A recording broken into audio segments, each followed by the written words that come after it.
Assalamu alaikum warahmatullahi wabarakatuh. Nagaa Birahman Rabbii isinitti haa jiraatu. Hordoftoota chaanaalii kootii harallee chaanaalii koo irratti waan bareeda waan haaraa tokko qabadhee isinii dhufeera. Wanti haarofti wanti bareedni maali yoo jettanii akkaataa loogoo appilikeeshinii keenya, loogoo feesbuuka keenya yookaan yuutuuba keenya yookaan immoo loogoo biizinasa loogoo biizinasa keenya ittiin hojjettan isin agarsiisa jechuudha. Loogoo kana isin agarsiisuudhaaf maal gochuu qabdan? Iimeelii qabaachuun barbaachisaadha. Iimeelii yoo hin qabaanne loogoon kun isinii hojjetamu jechuudha. Iimeelii banattanii iimeelii yoo qabaattan karaa salphaa ta'een amma waliin agarraa isteeppii an deemu kana hunda deemnaan iimeelii isteeppii an deemu kana hunda nafaana deemnaan reefuma tana daqiiqaa muraasa keessatti loogoo barbaaddan loogoo biizinasa keessanii loogoo yuutuubii keessanii banachuu dandeettu. Kanaafuu mee waliin haa ilaallu isteeppii hundaa takka takkaan jechuudha. Jalqaba maal gootu Google akkaawuntii keessan seentu. Google silkii keessan irraa yookaan immoo kompiitara keessan irraa qabdan seentu. Bakka Google kanatti maal jettanii barreessitu bakka search jettan agattuttaniiti Hatchful jettanii itti barreessitu. Hatchful eega jettanii itti barreessanii bifa kanaan isinii dhufa. Xiqqoo irra gad deemtanii maal jettu isi SC qabdu laal waan akka dootii SC qabdu HTTPS manam jettee waan akkana deemtu tana Hatchful Spotify ishii jettu tana ishii jettu tana gattuttanii jechuudha. Eega ishii kilik gootanii bifa kanaan isinii dhufa. Obsaan eeggattu wifi waan baay'ee dadhabaa ta'eef xiqqoo ishii ni tuttura. Warri wifi ariifataa qabammoo dafee fi banaaf jechuudha. Kanaafuu bakka sign up jettu tana isinii dhufa. Bakka sign up jettu tana gattuttanii jechuudha. Kanaafuu nama tokko bakka sign up jettu san hin dhossaa bifa kanaan isinii dhufaa jechuudha. Iimeelii keessan asii barreessitu. Iimeelii an dura waan itti barreessee jiruuf bifa kanaan naa fide jechuudha. Iimeelii kan koo paaswordii kan koo waliin Googiliin waan beekuuf anaaf naa fide. Keessan garuu itti barreeffattanii paaswordii illee ni jira. Paaswordii waliin itti barreessitanii kontiinuu jettu jechuudha. Eegas booda sign up bakka jettu tana tuttanii jechuudha. Eegas booda irra deebii itti barreessinaan jedhaara. Bifa kanaan itti barreessaa jechuudha. Ani akkanatti paaswordii kan koo waliin itti barreesseera. Login yoo godhu bifa kanaan naa fide jechuudha. Eega bifa kanaan naa fide get started bakka tana tuttanii jechuudha. Bakka tana kilik gootanii seentu jechuudha. Bakka tana yoo kilik gootanii seentan bifa kanaan isinii fida. Bakka kanatti filannoon kun barbaachisaadha. Filannoo kamiin akka chaanaalii kan keetii waliin ka deemu yoo yuutuubii filataa jiraatte kamtu chaanaalii keetii waliin deema, viidiyoo ati hojjettu waliin kamtu deema, yoo biizinasaaf hojjetaa jiraatte immoo kamtu biizinasa waliin deema, yoo fayyaadhaaf hojjetaa jiraatte kamtu fayyaa waliin deema kan jedhu asii filattu. Hundi isaaniitu as jira jechuudha. Fakkeenyaaf ispoortii waliin ka deemu illee sport in the record kan jedhu illee hin jira. Hunda asii filattu. Warri teknooloojii fayyadamtan illee kun olaal teknooloojii kan jedhu kun hin jira. Anaan fakkeenyaaf mee sarviis bakka jettu tanaan isinii filadhaa. Eegas booda isii tuttanii next isii jettu tana gara jalaatti gabbuutanii next isii jettu tana tuttanii jechuudha. Eegas booda maal ta'a bifa kanaan hin dhufa.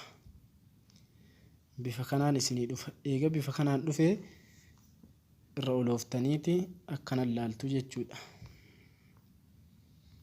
Eegas booda kan barbaadan filatmee fakkeenyaaf anama bold isii jettu tana filadhaa. Bold isii jettu tana irra kilik eega gootanii booda next isii jettu tuttanii. Eega next jettu tuttanii maqaa biizinasa keessanii itti barreessaa jedha. Fakkeenyaaf maqaan biizinasa keessanii anam fakkeenyaaf Hope Tube jedhee itti barreeffadheera. Sloogaanii ammoo maaliin akkanaa ta'u yoo barbaade maqaa sloogaanii keessanii itti barreessitanii warroonni yuutuubii maqaa yuutuubii keessanii illee itti barreeffachuu dandeettu. Fakkeenyaaf next waan jettu tana tuttanii jechuudha. Eegas booda bifa kanaan dhufa. Nama tokkoof sooshaal miidiyaa waan jedhu tana irratti maruu isin ammoo maal gootan yoo inni irratti marre ofii kilik irra godhatanii kaatanii maal gootanii next tuttan. Maaliif kan warra yuutuubiidhaaf fayyadu irra caalatti warra yuutuubiidhaaf sooshaal miidiyaa warra fayyadamuuf sooshaal miidiyaa kan jettu tana kilik godhuun isin barbaachisa waan ta'eef jechuudha. Eegas booda next isii jettu tana maal gootanii kilik gootanii jechuudha. Eegas booda bifa kanaan isinii dhufa laala. Bifa kanaan isinii dhufe tokkoon irra olooftanii ilaaluu dandeettu akkanatti. Bifa kanaan isinii dhufeera jechuudha. hanga dhumaa deemtanii akkana ilaaluu ni dandeessu. Kan barbaadan keessaa kan naaf ta'a, kan ija kootti bareedeera jettan, kan chaanaalii kootii waliin deema jettan bifa kanaan tolfachuu ni dandeessu jechuudha. Mee fakkeenyaaf an tokkocha isin haa tolchuu, randomlii kana isin haa tolchume. Akkanatti loogoo kiyya sloogaanii waliin waa hunda naaf fideera. Sloogaanii Rashaamaan jedhee itti barreeffadhee, maqaa biizinasii Hope Tube jedhee itti barreeffadhee hunda naaf fideera jechuudha. Eegas booda maal goonaa, business edit business name maqaa Hope Tube jedhee san jijjiiruu yoo barbaade, font edit font illee jijjiiruu yoo barbaade, fakkeenyaaf fontii waliin jijjiirree haa laallume.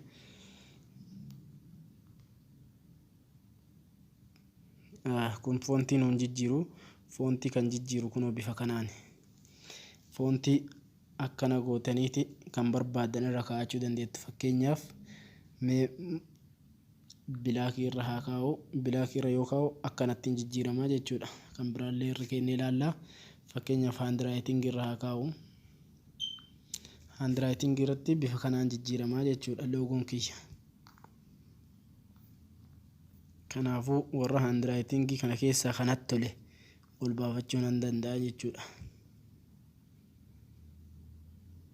Mee fakkeenyaaf ishee kanaan ol baasaa. Eegas booda kalarii illee jijjiiruun ni danda'ama. Kalarii akkamitti akka jijjiirtan, kalarii gad tuxxanii kaatanii eksiisii mataa eksii irra jirtu san eksii irraa tuxxanii jechuudha. Bifa kamiin akka edit ta'u kalarii barbaaddan kalarii fedhe keessanii edit godhachuu ni dandeessu. Mee kanarra isiniif haa godhu. Eegas booda bakka next jettu tana tuxxan laal. Bakka next jettu tana gad tuxxanii eegas booda bifa kanaan isinii dhufaa jechuudha. Bifa kanaan Hope Tube Rashaamaan kan jedhu loogoo tolfadheeraa jechuudha. Nama loogoon kun ammoo maal fa'aa fayyada? Include all logo package as jala waan jiran kana hundaaf hin fayyada. Tiwutariif hin fayyada, Instagramiif hin fayyada, Feesbuukiif hin fayyada, yuutuubiidhaaf si fayyada, bakka wantoota biizinasa ittiin hojjechuudhaaf si fayyada. Kanaafuu kun fakkeenyaaf amma Feesbuukii keessan irratti bifa kanaan isinii ta'a jechuudha. Kan Feesbuukii bifa kanaan ta'a,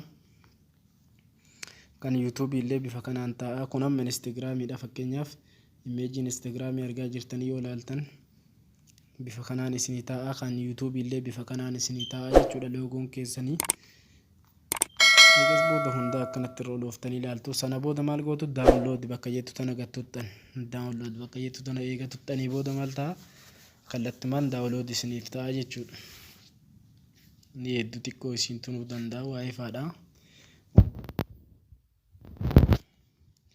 Eegas booda bifa kanaan dhufa. All done, your logo package and the design file have been sent to this email. Emailii kanatti ergameera jechuudha. Amma emailii kiyya keessa seenee loogoo kana laallachuu hin danda'a jechuudha. Loogoo kana emailii kiyya keessa seenee anamma durallee kana tolchee waan jiruuf amma bifa kanaan kan seeneeru emailii kun keessa seenneeti laallaa jechuudha walumaan. Kanaafuu dangoonee bira baanaa jechuudha. Eegas boodaas dhufna. Eegas dhufne booda akkam goona emailii keenya yookaan gmailii bilbila keenya irraa qabnu laallaa jechuudha. Eegas gmailii kana gad tuqnee yeroo laallu gubbaa kanatti hatch full by Spotify by Shopify kan jedhu kun hin jira. Isa kanarra gad tuqnee ilaallaa jechuudha. Bakka eegas irra gad tuqnee ilaallee bifa kanaan nu dhufa. Irra gadi buunee maal goona ishii daawunlood jettu tana gad tuqnaa jechuudha. Ishii daawunlood jettu tana yoo tuqxan akkanatti isinii fida. Xiqqoon hedduu waa'ee faadha waan ta'eef xiqqoon hedduu warroonni waa'ee faa ariifataa qabdan dafee isinii dhufa waan ta'eef akkana isiniin tursiisu. Innaa bifa kanaan dhufa. Daawunlood faayil again ishii jettu tanatu dhufa. Ishii jettu tana utuu hin taane gad buutanii kaansilii afoota jirtu tana tuqxan. Daawunlood faayil ishii kaansilii afoo jirtu daawunlood again ishii jettu tana xiqqoo tana barreeffama xiqqoon jirtu tana tuqxanii jechuudha. Eega ishii tuqxanii bifa kanaan daawunlood isinii ta'a jechuudha gubbaa silkii keessanii irratti. Eegas booda maal gootu? Open ishii jettu taafoo jirtu tana open gootanii ilaaltu jechuudha. Eegas booda faayilii keessanii galfattanii gara faayiliitti gad isinii bu'aa jechuudha. Eegas akkanatti faayilii keessatti isinii bu'aa hundinuu. Kan yuutuubii illee jala kanaan jira, kan tiwiitarii kan Pinterestidha, loogoo kan Instagramiidha, kan Facebookidha. Bifa kanaan dhufa. Kana maal gootu barreeffama tiikii gubbatti ta'e kanarraa balleessuudhaaf isii kaansilii hafoo jirtu tana unzip ta'etu tana tuttanii jechuudha. Eegas booda akkanatti isinii deebi'aa jechuudha. Loogoon hojjanne bifa kanaan dhufee jechuudha. Eegasii maal goona loogoo kana finnee itti galfachuudhaaf bakka barbaannetti feetutu yuutuubii kan keetitti feetuu biizinasa itti hojjechuu deemtu beetu ammoo feesbuukatti feetu tiyaatirii kan keetti tiwiitarii kan keetti galfattee itti fayyadamuu dandeetta. Akka barnoota gaarii irraa barattan abdiin qaba.